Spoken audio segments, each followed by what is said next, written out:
Bonjour, chers téléspectateurs du week-end. Nous accueillons le ministre, l'ancien ministre des Affaires étrangères, Philippe Douste-Blazy.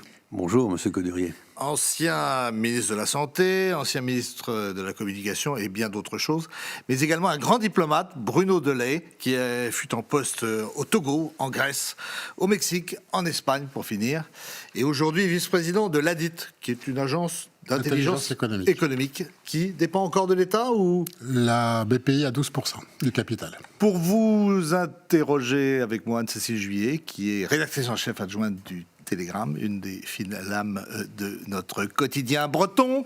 Et donc, monsieur le ministre, on en est où exactement avec l'United que vous aviez lancée, qui était avec Jacques Chirac, et qui était financée par, semble-t-il, une taxe sur les billets d'avion, compte tenu, je crois, que les Américains veulent se retirer complètement du projet. Éclairez-nous un peu.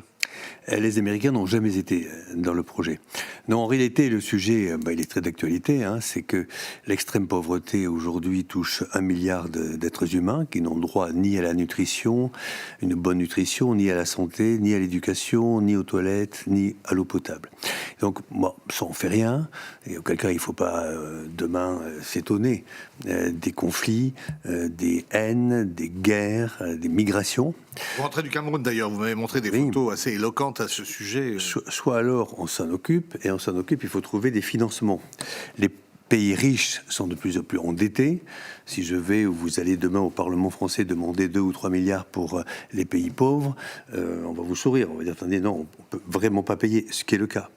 Et donc on a eu une idée avec le président Chirac et le président Lula du Brésil, de dire mais pourquoi ne pas prendre une microscopique contribution de solidarité sur les activités mondialisées, l'avion par exemple, les transactions financières, les conteneurs maritimes, les téléphones portables au niveau des abonnements qui sont supérieurs à 30 € par mois.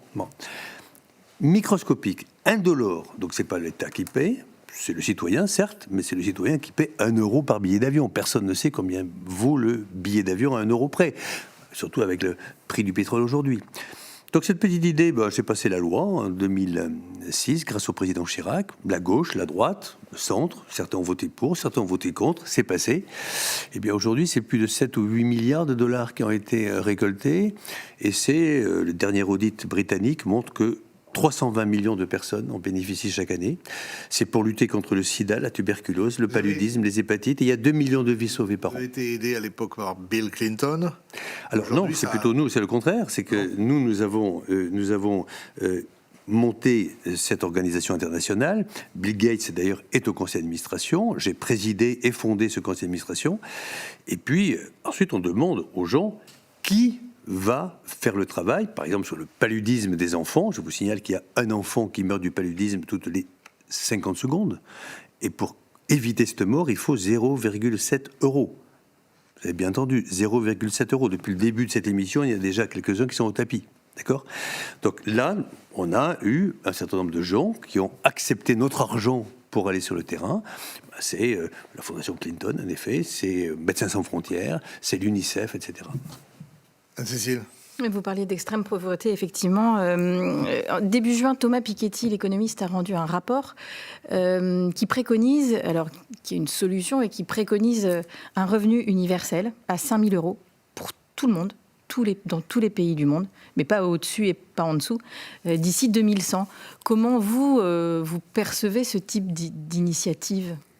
D'abord, je crois qu'il a totalement raison sur le fond. C'est-à-dire que, en plus, avec l'arrivée de l'intelligence artificielle qui supprime des milliers d'emplois tous les jours, à un moment donné, il faudra bien se poser la question. Le problème de Thomas Piketty, qui est un très grand économiste, le problème, c'est comment il fait. Donc moi, j'ai été la différence entre nous. J'ai fait de la politique et donc c'est voilà, on peut, il faut, il y a qu'à. Bon, très bien, c'est gentil, mais les professeurs d'économie peuvent le faire. Quand vous êtes un homme politique, vous faites. Donc là, nous, on avait trouvé cette idée de demander aux grands chefs d'État du monde d'ajouter 0, par exemple 0,001 par transaction boursière. Franchement, personne ne va être plus pauvre. Ça va toucher les grands milliardaires, certes. Vous savez combien ça fait une taxe sur transaction financière américaine et européenne ? Ça ferait 300 milliards par an. Voilà. Et donc là, c'est beaucoup plus même que ce qu'on a dit, mais ça irait tout simplement. On éradiquerait la pauvreté. Mais éradiquer la pauvreté, c'est pas uniquement bien pour les pauvres. C'est que si vous éradiquez la pauvreté, les 800 millions ou le milliard dont je parlais tout à l'heure de personnes qui n'ont rien, si ils ont brutalement ce qu'on appelle les biens publics mondiaux, la santé, l'alimentation, l'eau potable, c'est 5 000 milliards de dollars par an qui sont injectés dans la croissance mondiale. Et donc nous, on va passer de 1 ou de 0,5 à 2,5, les Américains de 3 à 4, et les Chinois de 5 à 8, etc. Donc c'est ça, donc d'accord, je suis d'accord avec le diagnostic de Thomas Piketty. Par contre, sur le traitement, je pense qu'il faut qu'il soit réalisable. Et c'est tout le travail qu'on fait. À l'aide américaine, en fait, qu'on appelait UNITAID. USAID. USAID. Oui. Bon, elle a été non seulement réduite, mais quasiment supprimée. Et oui. la France elle-même réduit son aide au développement. Oui, ça c'est une honte. Hein. C'est que là, Trump a décidé 2 jours après ou 3 jours après son arrivée pour son second mandat, ce qu'il n'avait pas fait pendant le premier mandat, sur les conseils d'Elon Musk, ce qui est quand même assez incroyable, l'homme le plus riche du monde, hein, de couper l'aide américaine aux pays pauvres qui s'appelle l'USAID, 90 milliards. Aujourd'hui, tous les scientifiques, de droite, du centre, de gauche, il n'y a pas d'idéologie là-dedans. On sait que ça va faire entre 10 et 12 millions de morts dans les 10 ans qui viennent. Pas beaucoup de chefs d'État dans le monde, quand même, qui ont tué 12 millions de personnes. Hein, voilà. Et, à ma grande stupéfaction, la France fait encore pire, diminue de 60%, je crois, l'aide publique au développement. Madame Mélanie, pareil. L'AFD est très critiquée, notamment par Reconquête, le parti... Oui, mais là, je ne parle pas de l'AFD, je parle de l'aide au développement. Enfin, ça joue un peu le même rôle, non? Oui, mais c'est pas tout à fait pareil, la même chose. L'aide publique au développement, c'est le budget de l'État qui est donné aux pays pauvres. Bon, bien, même monsieur le Premier ministre socialiste britannique a diminué de la même manière. Donc ça, on va le payer très, très, très, très cher. J'étais au Cameroun, vous venez de le dire. Écoutez, nous avons là-bas, nous soignons plus de 30 000 personnes qui ont le sida, des jeunes surtout. Enfin, il y a beaucoup plus que ça. Mais là, j'étais dans un dispensaire dont je m'occupe. Et je voyais ces gens, je voyais la file des gens. Ils venaient chercher leur antirétroviral. Vous savez, le sida, c'est une maladie qui ne se guérit pas. C'est une maladie, si vous prenez le médicament tous les jours, vous vous en sortez, vous vivez même aussi vieux, sinon plus que les autres. Mais si vous arrêtez le médicament, vous mourrez. Qu'est-ce qu'on va leur dire dans 2 ans, là, quand ils vont venir, il y a un peu de médicaments? Et donc, bien évidemment, il faut aider les Africains à rentrer dans l'économie, à travailler, diminuer au maximum la corruption. UNITAID n'a jamais donné 1 euro à un ministre, jamais donné 1 euro à un chef d'État, jamais donné 1 euro à un gouvernement. Nous, c'est pas Médecins sans frontières, des fondations, etc. Donc oui, bien sûr, il faut faire tout ça. Je comprends tout ce qu'on dit, parce que chaque fois qu'on parle de l'aide au développement, on dit oh, mais ça part en yacht. Ces éléphants blancs. En yacht ou en voiture. L'argent gaspillé. Oui, voilà. Mais il y en a. Mais très très peu par rapport à l'argent qui arrive. Donc on a des résultats quand même déjà énormes, je vous le dis, on a des résultats magnifiques. Il faut continuer. Bruno Delay, vous avez dirigé la cellule africaine de l'Élysée sous François Mitterrand. La France-Afrique est bien révolue. Aujourd'hui, la concurrence en Afrique, elle se passe plutôt au plan économique. En tout cas, la France, depuis l'affaire Barkhane, a retiré la quasi-totalité de ses troupes.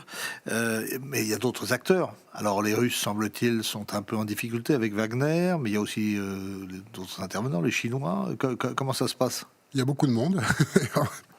Le continent africain est assez divers, mais si on parle de l'Afrique francophone, qui était autrefois le bassin de la France-Afrique, ce qu'on constate, c'est que la France est devenue un partenaire parmi d'autres. Elle est jugée à ses mérites, celui de ses entreprises, celui de sa coopération, celui de son discours. La France qui était le gendarme de l'Afrique. Oui, ça fait depuis longtemps qu'elle n'avait plus les moyens de l'être et qu'il valait mieux pas l'être d'ailleurs, parce que sinon on se trouvait engagé dans des conflits qui n'étaient pas les nôtres. Donc elle a été quand même avec Serval et Barkhane. C'est-à-dire, il y a gendarme et gendarme. Gendarme, pour empêcher qu'un pays soit déstabilisé de l'extérieur, ça peut à l'arrière se comprendre. Et si on le fait à la demande du pays et des autorités légitimes de ce pays. Ouais. Mais si nos interventions consistent à s'ingérer dans les conflits internes de ces pays, c'est autre chose. Dans le cadre de la lutte contre le terrorisme, ces ingérences, entre guillemets, parfois étaient un peu contraintes d'une certaine façon, puisqu'on justifiait la présence de la France en Afrique également pour préserver et protéger contre les terroristes qui venaient de là-bas, vous avez raison. le territoire national. Il n'y a pas seulement la dimension d'une attaque extérieure ou d'une agression venue de l'extérieur. Ça a été, cela dit, en partie les conséquences du désastre libyen. Et d'une intervention mal calculée et mal conçue de la part d'un certain nombre de pays pour chasser Kadhafi du pouvoir. Notamment les Français et les Anglais. Entre autres. Nicolas Sarkozy et d'une résolution des Nations Unies qui a été over-interpreted, comme on dit. Ça a eu beaucoup de conséquences pas plu aux Russes sur l'activité du Conseil de sécurité. Bref, pour en revenir à ces interventions-là, elles sont aujourd'hui dépassées. Elles n'auraient pas de sens. Et ceux qui ont pris notre place, à savoir les Russes, d'abord ceux de Wagner, et puis maintenant ceux du GRU russe qui sont installés au Mali, au Burkina. GRU au russe, Niger. c'est les services de renseignement. C'est les services militaires, enfin c'est l'armée russe, quoi, grosso modo, pour aller vite. Hein, voilà. Et ben ils n'ont pas plus de succès que nous n'avons eu. Voilà. Le Mali est un vrai désastre. La poussée djihadiste est forte. Pardon, la poussée djihadiste est extrêmement forte, tout à fait. Et alors, il y a un autre acteur, Monsieur le Ministre, c'est les Chinois, qui, à travers les routes de la soie, vont presque jusqu'en Afrique. Je rentre de Chine, comme beaucoup d'autres, qui vont voir cet empire du milieu qui renaît depuis une bonne vingtaine d'années, même si le travail avait été lancé par Deng Xiaoping avec ses 4 modernisations. Est-ce qu'on est à un point de bascule sur le plan mondial ? Le point de bascule, il est déjà passé. Moi, je suis très étonné dans les discussions que j'ai avec des amis, avec des Français que je connais, que je rencontre, et même certains Européens, de ne absolument rien comprendre de ce qui se passe. C'est-à-dire qu'il y a déjà, si vous prenez par exemple 3 domaines, le domaine de l'automobile. Bon, là maintenant, on voit bien que tout le monde achète des voitures chinoises. Bon.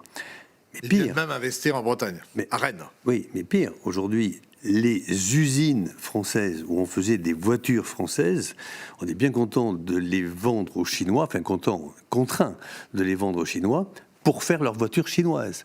Donc on en est à un point incroyable. Deuxième élément, l'intelligence artificielle. L'intelligence artificielle aujourd'hui, c'est, je dirais qu'il y a un G2. Il y a États-Unis et Chine, mais à égalité.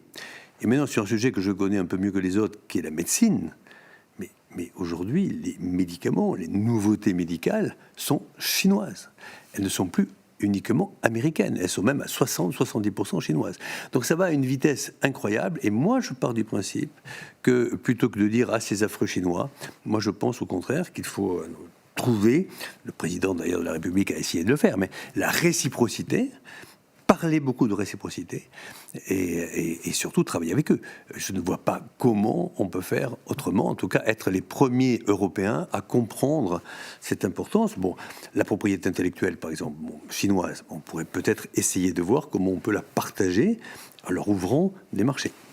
Bruno Delay, les Chinois, vous les trouvez partout ? Dans vos voyages ? Il y a ce que dit Monsieur le Ministre, mais il y a aussi quand même l'Europe ne doit pas rester le ventre mou face au déferlement de produits chinois qui rentrent chez nous dans des conditions totalement déloyales, parce que subventionnés par l'État chinois. Je pense aux panneaux solaires, aux batteries, aux textiles et ainsi de suite. Donc il ne faut pas non plus être les dindons de la farce. Alors il faut prendre des mesures de protection pour l'Europe, contre des mesures de réciprocité. C'est-à-dire, vous êtes les bienvenus. Si vous investissez, vous créez de la valeur chez nous. C'est ce que j'appelle la réciprocité. Mais si vous vous contentez juste d'exporter vos surplus chez nous, sans contrepartie, ça ne peut pas marcher. Mais alors, qu'est-ce qui pêche ? C'est le poids de l'Europe ? C'est la politique européenne, oui. Elle n'est pas encore assez organisée. On n'en est pas encore assez conscient. On n'est pas tous d'accord là-dessus. Il y a un point de vue français, il y a un point de vue allemand. Ils ne sont pas encore alignés. Non, mais c'est un sujet majeur que monsieur l'ambassadeur pose. D'un côté, vous me posez la question sur qu'est-ce que vous pensez de la Chine. Je vous réponds, aujourd'hui, la Chine, c'est énorme. C'est extraordinaire. Après, qu'est-ce qu'il faut faire ? C'est plus seulement l'atelier du monde. Non, bien sûr que non. C'est même le contraire. C'est nous qui... c'est devenu le grand pays avec les États-Unis dans le monde, et même parfois un peu au-dessus des Américains. En tout cas, même sur les questions de défense, ils sont en train de les rattraper. Absolument. Mais non, monsieur l'ambassadeur pose une question, c'est comment réagir. Bon, on ne peut réagir que d'une seule manière pour moi, mais c'est un débat qu'on peut lancer sur votre plateau avec un grand spécialiste comme lui. Moi, je pars du principe, moi je suis très européen, j'ai fait de la politique parce que je suis européen. Mais simplement, pour avoir été ministre des Affaires étrangères, lorsqu'on est 27, comment voulez-vous faire avancer quelque chose à 27 ? Donc il suffit que chaque ministre parle 3 minutes pour qu'il faille attendre 4 heures pour repartir. Il n'y a plus de couple franco-allemand. Donc moi, je suis pour repartir sur une base, ce qu'on appelait à l'époque l'Europe des cercles, c'est-à-dire d'abord un cercle à 6, où on va vraiment prendre le même budget, les mêmes impôts, le même monnaie, c'est déjà fait grâce au président Giscard d'Estaing et au chancelier Schmitt de l'époque, mais aussi une armée commune, une vraie armée commune, une surtout politique de recherche, parce que si vous voulez contrer les Chinois, il y a la seule solution, c'est qu'il y ait, comme la Corée du Sud a fait à l'époque, une politique de recherche et une politique de développement commune. Alors, bon, la France est en difficulté. Anne-Cécile, vous intervenez quand vous voulez, mais l'endettement est ce qu'il est, la désindustrialisation aussi. Toutefois, les Allemands qui nous surclassaient, qui avaient fait des réformes, Hartz, que nous n'avons pas fait, nous, ils ont des difficultés maintenant, parce qu'ils exportaient beaucoup en Chine. Est-ce que ça va rapprocher un peu ce couple franco-allemand dont on dit qu'il n'existe que dans l'esprit des Français ? Non, le couple franco-allemand, il existe aussi du côté allemand, et moi je suis tout à fait pour qu'il y ait un couple franco-allemand. Attention, les dernières mesures économiques du nouveau chancelier allemand, vous verrez, à mon avis, dans quelques semaines, ils vont donner d'excellents résultats économiques. Aujourd'hui, c'est le bashing pour lui. Attendons quelques mois, contre lui, oui. Vous verrez, dans quelques mois, Friedrich Merz sera un chancelier allemand qui va redonner à l'Allemagne une certaine force économique. Vous aviez une question sur la diplomatie française. Non, mais c'est à se demander effectivement si la France seule peut effectivement peser d'un point de vue diplomatique. On en doute à vous écouter tous deux, notamment auprès de la Chine, mais globalement, est-ce que les différents conflits actuels en Ukraine, en Iran, est-ce que la diplomatie française a encore une voix qui se fait entendre ? Combien elle pèse en réalité ?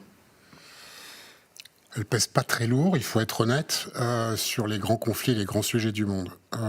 Sur l'Ukraine, je ne serais pas aussi pessimiste que vous. Je pense qu'aujourd'hui, la position française, la ténacité française, conjointe avec d'ailleurs nos amis allemands et d'autres partenaires européens, commence à payer. Les montants engagés par l'Union européenne, les montants engagés par les États membres de l'Union européenne en appui à l'Ukraine sont quand même considérables. Et si aujourd'hui il y a un petit frémissement positif dans le rapport des forces entre l'Ukraine et la Russie, c'est aussi grâce à la ténacité des Européens dans leur soutien à l'Ukraine. Sur la question du conflit au Moyen-Orient, Israël-Liban, États-Unis, Israël-Iran, c'est autre chose. Est-ce qu'on a les moyens encore, vous qui êtes quand même à l'origine un médecin, d'investir dans les biotechnologies ? Est-ce qu'on a des start-up suffisamment puissantes ? On a un problème de capitaux en France. D'abord, il faudrait une politique de recherche européenne, ce qui nous permettrait d'être au niveau des Américains ou des Chinois. Vous parlez des biotechnologies, je vais vous donner un exemple. Je peux la citer parce que j'ai aucun lien avec elle, mais vous avez une compagnie française qui vous permet de savoir sur un scanner si la petite tache que vous avez est à 100% un cancer ou 100% bénin. Bon, ça va sauver des millions de gens. Eh bien, aux États-Unis, ce qu'on appelle la Food and Drug Administration, c'est-à-dire celle qui vous permet d'être remboursé, de prendre un examen et de dire lui va être remboursé ou pas, c'est cette équipe-là, parmi des milliers d'autres, qui ont été choisis pour être aux États-Unis. Et donc, demain, c'est pas en mettant des milliards de dollars pour découvrir un nouveau médicament contre le cancer qui va vous faire gagner 2 ans de vie. C'est pas ça le futur. Le futur, c'est de dépister le cancer en stade 1. Il n'existe pas de cancer stade 1 qui ne soit pas guérissable à 100%. Et vous vouliez poser une question sur ce projet de loi bien franco-français et qu'on appelle... Vous avez été député. Et si vous étiez député en 2026, le 15 juillet prochain, concernant le texte sur la fin de vie, comment vous positionneriez-vous ? Je me positionnerai en fait sur 2 projets de loi. Le premier sur les soins palliatifs, je le voterai. Le projet de loi sur l'aide à mourir, je ne le voterai pas en cet état-là. Et Pourquoi ? quelle raison, Premièrement, d'abord parce que c'est une ligne rouge éthique. Les médecins sont faits pour soigner, ils ne sont pas faits pour tuer. Deuxièmement, je suis étonné parce que ce projet de loi en l'état va beaucoup plus loin que la plupart des autres pays qui ont déjà légiféré. On commence à me parler de souffrance psychologique. D'accord, j'aimerais bien qu'on les définisse les souffrances psychologiques. Il faut faire attention aussi, au Québec, c'est un pays que je connais bien, parce que j'ai vécu.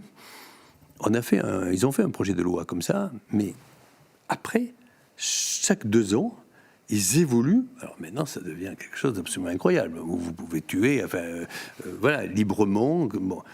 Ça, c'est librement à la demande, évidemment, du patient ou des proches. Enfin, on rentre dans des sujets qui sont extrêmement graves pour moi. Alors, qu'est-ce qu'il faut faire ? Je pense qu'il y a une parce qu'il faut prendre en compte les souffrances réelles, continues, Il y a une les 3e maladies voie, parce que on fait incurables. Oui, mais vous disiez que par le passé, c'était un enchaînement de circonstances qui conduisait à la mort du patient, mais ce n'était pas quelque chose qui était décidé dès le départ. En fait, il y a une 3e voie. Entre, d'un côté, les souffrances, de l'autre côté, la mort. Bon. Moi, je suis contre l'acharnement thérapeutique. Qu'on l'écrive sur la loi ne me dérange pas. Je suis pour qu'on arrête les traitements, à un moment donné, qu'on dise il n'y a plus rien à faire. Mais je suis pour que l'on développe dans ce pays les soins palliatifs, que l'on fasse rentrer les personnes dans une somnolence profonde pour ne pas qu'ils souffrent. Et d'ailleurs, regardez la différence qu'il y a entre les soins palliatifs et les non-soins palliatifs. Dans les soins palliatifs, il y a presque plus de demande d'aide à mourir. Oui, mais les soins palliatifs sont encore vus comme un lieu où on laisse mourir les gens par manque d'eau et par manque de nourriture. Et je pense qu'il peut-être qu'il y a de la pédagogie à faire. Ça, je ne peux pas vous le laisser dire parce que les soins palliatifs. Non, mais c'est votre vécu, je comprends peut-être, mais les soins palliatifs en France, il n'y en a pas suffisamment. C'est ça le sujet. Clairement, un département sur 2 n'en a pas. Mais voilà, c'est une honte. Oui. Donc la honte, elle est là. Donc si moi, je vais le dire ici publiquement, j'ai été aux soins intensifs de cardiologie, mais aussi de pneumologie dans ma vie avant de faire de la politique. Il m'est arrivé de voir des malades qui avaient des cancers du poumon avec des métastases osseuses. Dieu sait si les métastases osseuses font mal. Eh bien, il m'est arrivé de donner, comme tous les médecins, de la morphine.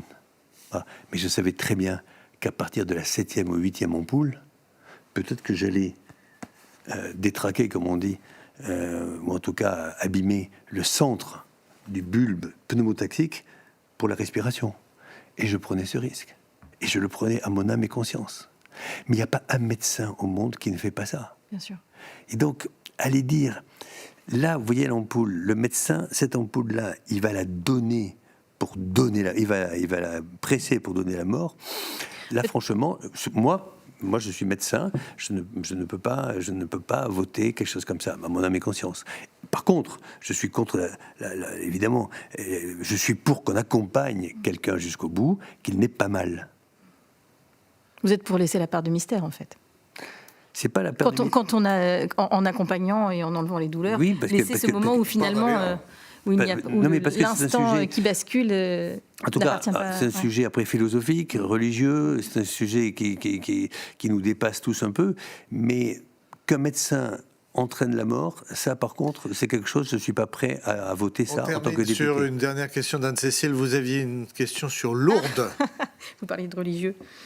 Vous avez aussi été maire de Lourdes. En fait, vous avez eu des multiples vies. Je suis né à Lourdes. Qu'est-ce qui reste de Lourdes en vous ? C'est pas une question pour Johnny Hallyday, c'est pour Philippe Douste-Blazy. Il me reste vraiment 2 choses de Lourdes, vraiment, et je crois que jusqu'à la fin de ma vie. C'est 1, l'espérance, et 2, l'appel des pauvres. Parce que le message de Sainte Bernadette à Lourdes, c'est l'appel des pauvres. Merci Philippe Douste-Blazy, merci Bruno Delay, merci Anne-Cécile.